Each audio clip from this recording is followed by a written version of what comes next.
Сте биле на вечера, Селда? Кога ти не ме удостои да ми јавиш дека нема да се вратиш дома, девојките излегоа. Мајка ми и јас не сакавме да останеме дома.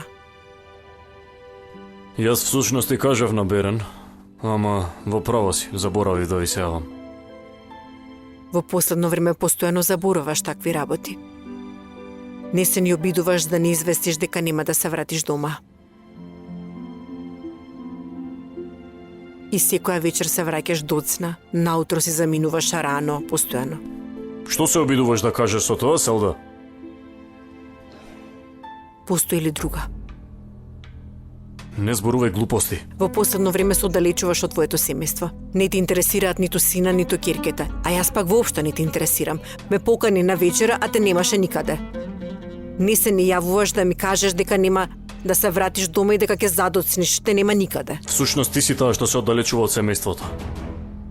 Со години чекам да се поправиш, ама посебно од раѓањето на сина не успеа да се прибереш никако. Цело време си ладна, цело време си дистанцирана.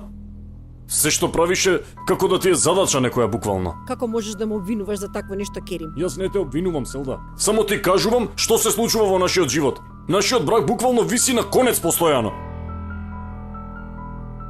Нашиот брак виси на конец и само јас сум виновна за тоа, така ли? Ти одлично знаеш што сакам да кажам со тоа. Јас се не знам што сакаш да кажеш со тоа, Керим. Ти пронедов ланче во автомобилот, Несрин рече дека е неизино. Ајде си реков да не претерувам. Потоа почна доцна да се враќаш дома, почна да не се јавуваш. Не ми се допаѓа тоа што почна толку често да се гледаш со Хасан. Види, ако има нешто, ако почнуваш, те молам заврши го. Спроти тебе не стои Синан, Селда. Не можеш вака да зборуваш со мене. А и само јас одлучувам со кого ќе се гледам, а со кој нема да се гледам во животот. Немам никој во животот. Ниту нешто започнувам, се разбира, глупости се тоа.